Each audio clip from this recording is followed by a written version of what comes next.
What's going on, everybody? It's Mikey B of Mikey B Cards here for another YouTube video, and today I'm very proud to show you some cards that I'm going to have for sale at an upcoming card show that's happening this weekend. I'm very excited. It's only the second show where I've had some table space, where I'm actually selling some cards.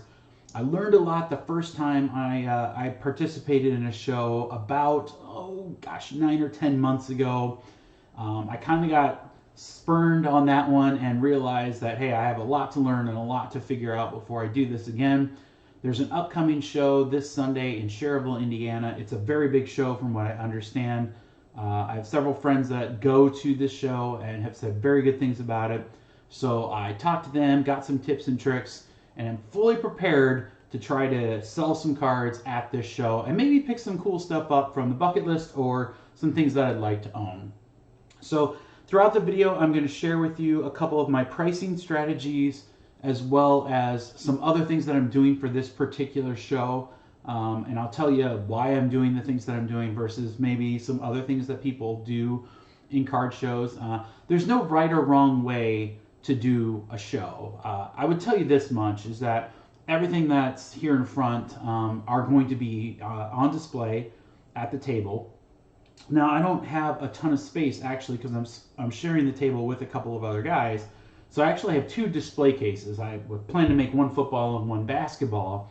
If I had my own huge table, I'd actually have several boxes of like $1 and $2 relics, $5 to $10 cards like autographs, quarter cards, 10-cent cards, because that stuff sells extremely well at just about any show. In fact, a lot of people make or break their shows based on selling a lot of cards out of a quarter bin, out of a 50-cent bin or whatever.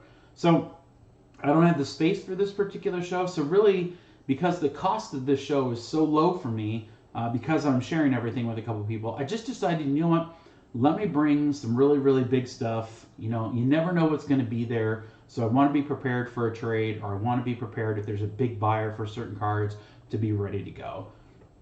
The first thing that I'm going to show you, which I don't think is controversial, but it may trigger some folks, is just that I have priced all of my cards, and I put that price on the front of the card. So why did I do that? Well, there's a couple different reasons. The last time that I worked a show, I didn't have anything priced. I thought I was super savvy by having something like on an Excel sheet or on my phone, but what happened is that as people kind of continuously stroll through, a lot would ask about pricing, and I had a bunch of cards out there. I could never remember what anything was priced at, so I spent a ton of time buried into my phone, looking up eBay comps, and by that time I kind of already lost interest to the buyer. So for this show, I just thought, let's keep it simple. I'm getting old, the memory's not as strong as it used to be. Let's just put the pricing directly on the card. Keep it simple, keep it easy, right? The other thing too is I think I'm not too worried about if you have your card priced and someone has the same card a couple tables down, well, they could sell their card for lower. Well, guess what? They could do that anyway. It doesn't matter if I have mine priced on the front or not. Anybody can undercut anybody at one of these shows. So I'm really not too worried about that. Now, everything I'm bringing to this show, basically, if it sells, great. If it doesn't sell, I'm not going to be devastated. So it's really, it's okay. I don't care if I don't sell a single thing. If I get to meet a lot of people and have a lot of fun with my friends, it's all good. If I sell anything, that just happens to be gravy. Now, the other thing I want to talk about before I get into the cards that I'm bringing, because it is important, is that a lot of the cards, when you look at pricing and so forth, if you look it up or whatever, you're going to be like, Mikey, oh my gosh, all these cards are way overpriced compared to comps. Maybe not way overpriced, but they're higher than a lot of comp value. Well, here's my sales strategy when it comes to these types of shows. For one, eBay comps are fantastic. I love them. I use them myself. But the fact is that it's not the end-all be-all. That is not the gospel when it comes to a card's value. It's certainly helpful, but I don't use that as like my only point of reference. The thing about a card show, and while it's okay to price your cards higher at a card show than maybe comps, is because there is some inherent joy of being able to physically see the card, purchase the card, and walk out with it that day. People will pay a premium for that. It happens every weekend at every show. So you know, when I show you guys this stuff, I don't want you to think, oh my God, he's crazy. You know, those prices are ridiculous. You have to understand, I built my pricing to be basically where I think the card is valued at, you know, given the fact that someone's walking away with it right there, potential future value perhaps. Or the other thing is too, is that I've got a couple cards here that I'm going to show you guys that quite frankly, they're not quite PC items per se, but they're not things that I would just let go either. So I'm going to have those priced fairly high only because at that sales price, I would sell the card or something close to that sales price. Otherwise, if someone offers something that's way off, I'll probably just pass. So you might see some things in here where you're like, oh my God, Mikey, I thought you'd never sell that. Well, you're right, I'd never sell that, except at that price. So we'll see, who knows? I mean, I think just about every card is for sale. There's very few things that I have in my collection that I wouldn't move at the right price. So I've rambled on quite a lot. I'm sure you guys are curious to see what's here. So for anyone interested in the cards that I'm about to flash and the pricing and so forth, you know, I'm happy if you want to put something in the comments, but basically you can reach out to me on social media. I'll put all my information down below on Twitter and Instagram. So if you see a card that you like or whatever, I'm going to post this video toward the end of the week. The shows are Saturday and Sunday, so I won't pre-sell anything, but if I do have those cards available after the show, if someone's interested, I'm more than happy to talk to you about it. Or see if we can strike a deal on something. But that's not really the intention of the video. The intention of the video is just to show you guys a little bit about what I'm bringing, talk to you a little bit about why I'm pricing it that way. And yeah, there's some really cool stuff here. So I think that you'll find it's worth the time to watch. So if you do enjoy this video, if you find anything I just said even remotely helpful, do me a favor and just please hit that like button. That is so important to the channel. If you're not subscribed, please subscribe as well. That very much helps the channel. We're trying to continue to grow this. I do post breaks or things like this on the channel as well as breaks, product reviews, and other stuff as well. So enough rambling. Let's get to the good stuff. All right, so check it out. We'll start with football. So I have a couple of cool graded cards, including the National. I've held this one up 6 times now, so I think you guys have seen it enough. The Dwayne Haskins Laser, PSA 10. We have the equivalent Daniel Jones Laser, PSA 10. So these are non-numbered, but they are limited to 99. That was what Panini announced after the show. Hyper, same sort of thing. It's a Hyper even though it says Laser. I covered that in the PSA video. I have a really nice red-yellow Baker Mayfield rated rookie. I still think that Baker has some huge potential. I know his cards have kind of dipped in value, but I think now is a very good time to buy Baker. I think his stuff is a little underpriced given the potential that he has. So, you know, he may turn out not to be as good as I think he's going to be, but I still think he's got great potential. Just an inexpensive card that I had in my set, 2000 Donruss. It's a mint 9. It's a Peyton Manning, so just kind of cool to get, you know, a graded Manning card for 20 bucks.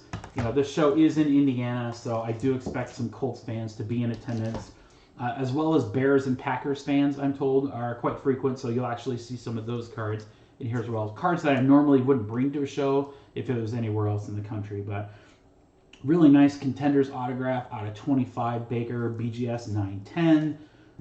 One of my favorite cards that I have of him, the Neon Green Pulsar, 9/5/10, very sweet.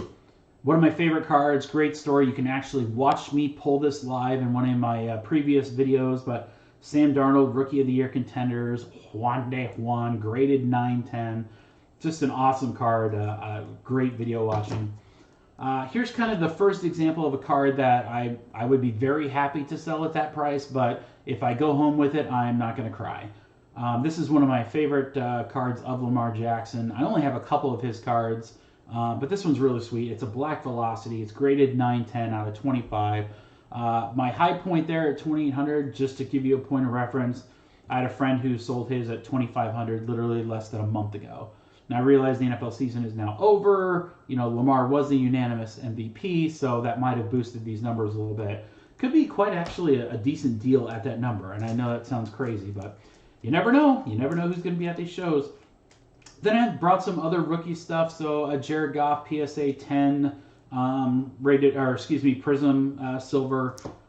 Ezekiel Elliott, same sort of thing, PSA 10 rookie card. First off the line, Lamar Jackson on-card autograph out of 32 that did grade 910. So really, really nice card there. I did have some Super Bowl stuff that I priced contingent upon who won. So the game is now over. So my price on the Jimmy G went down. The next two cards went up. But it's a Jimmy Garoppolo Bowman Chrome rookie card, PSA 10. I literally just got this card back.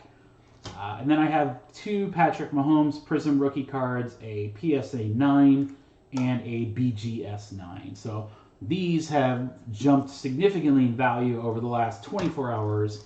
You know, I would expect them to continue so, having just won the Super Bowl and also being named Super Bowl MVP. Let's go into other basketball stuff that I have. So here's some things that I'm bringing that literally it's just because it's close to Chicago fans. So a Riley Ridley Purple Stars on-card autograph from Optic, Khalil Mack White Sparkle, Mitch Trubisky Black Velocity. I actually really like the Black Velocity with the black top loader. That's a cool one. I'm a believer in Gardner Minshew. I have my stuff priced that way. My guess is not everybody is. I still think his stuff is tremendously undervalued. I might actually pick some things up of his if some people have his, but here is a Optic card out of 150. For anyone looking to collect silvers, potential new quarterbacks, I got Will Grier and Jarrett Stidham. And then we've got a red, white, and blue Kyler Murray. Really cool gold laser Dwayne Haskins. I'm very big on him next year. I think he's going to be very good. And then I got a Baker and a Lamar Jackson. So it's so funny that these prices as of a year ago would have been completely flip-flopped. But that's kind of where the market's going right now with those cards. So those are some non-one-touch cards. It's not that they're not worthy of one-touches, but I don't have all the room in the world in the case. So I really like this one, Stephon Diggs on card with the Nike swoosh. I'm a sucker for Nike swooshes. I love that. Vikings cards usually sell really, really well. So maybe I catch a Vikings fan kind of strolling through. Once again, Minshew, an autograph out of 25. Gardner Silver. I'd actually like to pick a couple of these up at the show if somebody has them. Gardner, what is this from? Contenders Draft Picks. And then we go into some more Vikings cards. Pretty cool, Dalvin Cook. This is actually in my PC. I really have kind of parsed down my Dalvin Cook collection to just a few cards that I really, really love. This one's cool. It meets my criteria for awesomeness in that it's a one-on-one and a laundry tag. If it had an autograph as well, even as a sticker, I would be keeping this card and it would not be going to the show. But given it's just a straight up one-on-one with a laundry tag, I figured, I'll take it. And who knows, maybe someone sees it and just gets, really, really kind of enamored with it. A full Dalvin Cook signature, that's incredibly rare. He usually signs his stuff DC, as you'll see very soon, either DC4 from college or DC33, his pro number. So to get a full on-card, full name signature of him is pretty rare. Case in point, there's his typical signature, the DC, just a Prism RPA. We're in Colts country, so I thought maybe someone might like this. Rock Ya-Sin, their first-round draft pick, one-of-one auto from Contenders. Kirk Cousins, local guy, so once again, might be something of interest to somebody out of 25. And then I've got two of these really cool variations, red-yellow, of both Kyler and Dan Jones. Once again, these are cards probably comped way lower than what I've got them listed for, but I wouldn't mind if I get to keep them. At that price, I would move them, but if I don't sell those, I won't be disappointed. I really like both of those cards. I have a Dak Prescott, very, very, very nice on-card auto, and a very clear printing plate, which you don't always see. So this is a really, really cool one. And it was a redemption, so I thought that was a kind of a neat card to have. I do have a Kyler autograph, the Pen Pals from Elite, so just in case somebody's chasing him.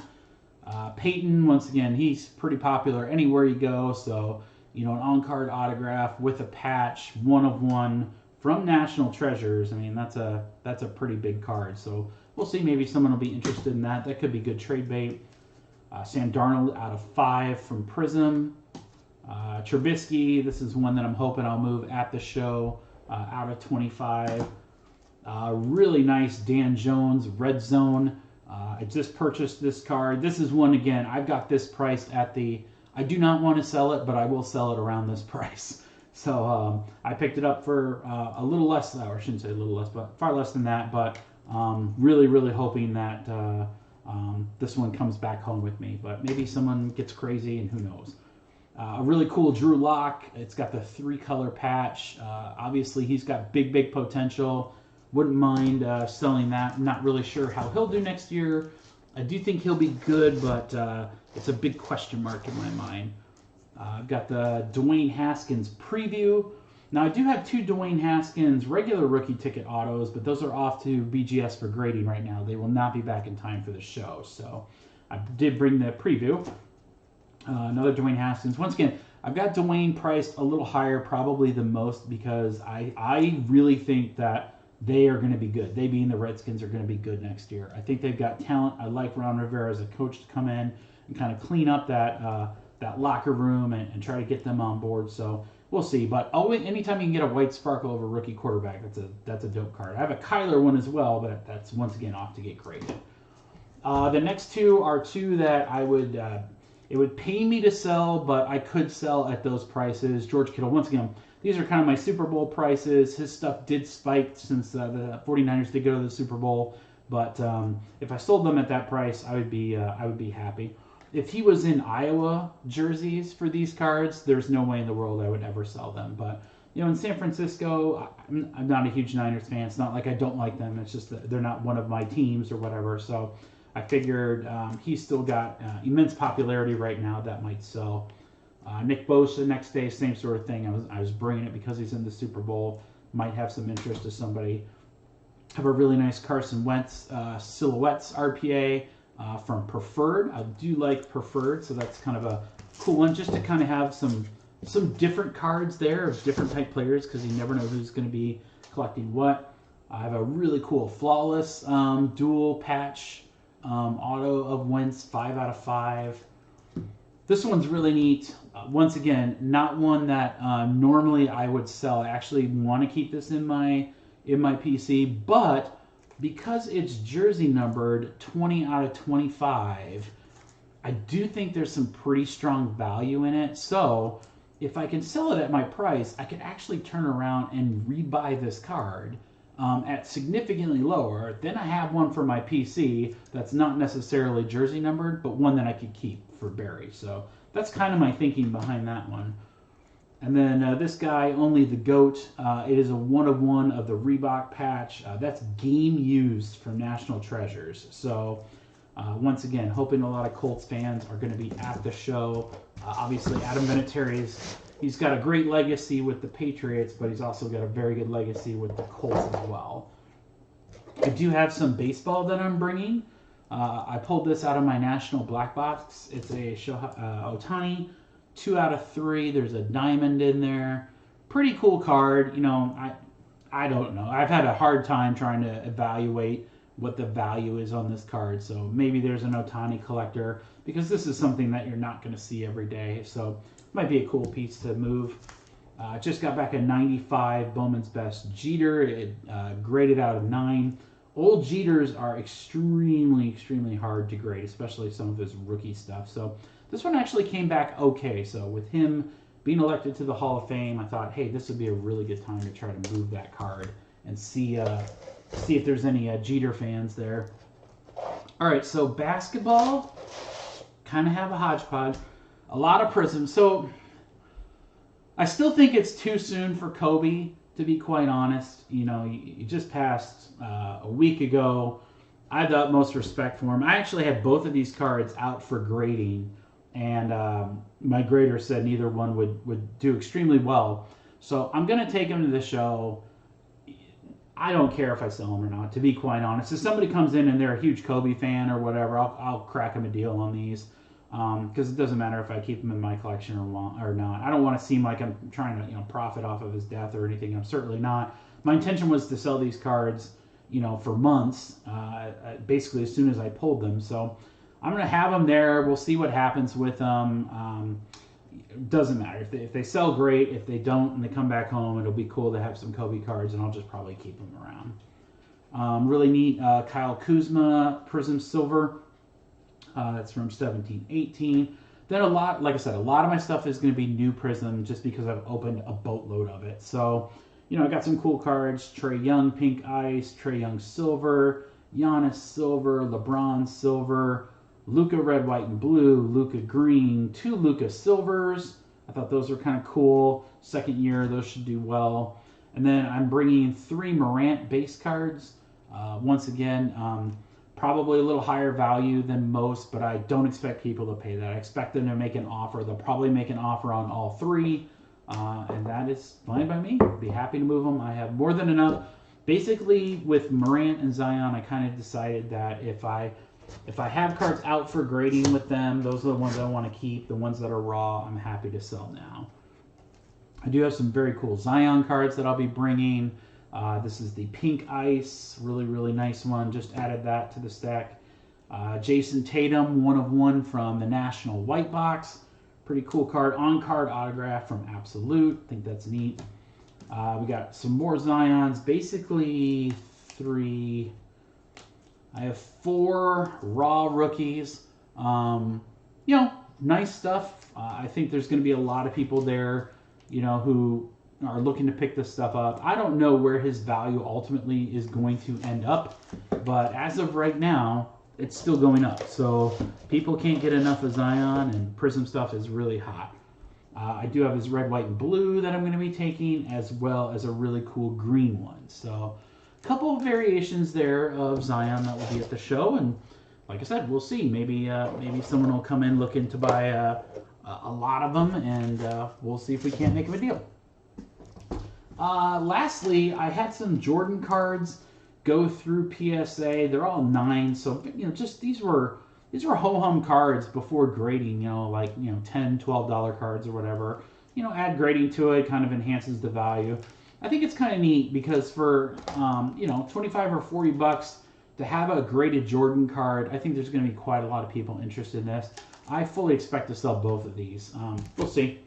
I have a same sort of thing for LeBron, an old school 2005. It's a PSA 10, so old LeBron. That might be something that some people might clamor to. Really cool John Morant laser. This one I have priced higher than the football ones just because basketball does carry a more significant value just generally overall when it comes to sales. I have 2 really nice Luka. These were short printed from the 2018 National Gold packs. It was actually really hard to pull these in all the packs that I opened. These are the only 2 that I hadn't kept. And we didn't hit a lot of them in the breaks either. So I had them graded. They both came back 10s. Same sort of thing. To be able to get a PSA 10 Luka rookie, I know it's just from the National, but for under 100 bucks, these are pretty good buys. So I kind of have a feeling both of these are going to sell. This was just an extra card I found when I had my brother's stuff that he gave to me. It was a Kevin Durant rookie. Very lucky that it came back PSA 9, so I'll probably see if I can move that. I think it's at a low point value-wise because KD is hurt, so I probably won't come too much off that price, but if someone gets me pretty close, I'll probably let that go. And then some other stuff, some bigger stuff. All my major stuff is in basketball right now because that's where all the crazy price stuff is. So we have a Zion Hyper. Once again, for those of you who saw my reveal videos for BGS and PSA, these are going to look familiar. So that came out to be a 9. I am going to bring my variation at, it is a 9.5. It graded extremely well. The price of this has jumped. Probably what I'll do is Friday, I'll look at recent comps sold and see, because I might end up adjusting this price. At a 9.5, his stuff is just going like insane right now. To already have a good grade, this actually might be more expensive come Sunday for the show. Prime example of that, I actually had this card listed significantly less. This is the Orange Ice. Now, I think I had it priced at like 900 early last week, and as of right now, eBay comps are selling right around there. And they've been steadily increasing kind of over the last couple of days. Zion's starting to play a lot more. He's shown some pretty good flashes here early on. So this is my absolute favorite card of him. So I inflated the price. I'm not going to lie. If somebody offered me that, I would move the card. Absolutely. But we'll see. I don't know if someone will or not. But if I have to, once again, take that home, that's fine by me. And lastly, the big dog, the John Morant Shimmer 9510 out of First Off the Line. We're going to take that. That's 1 of 25.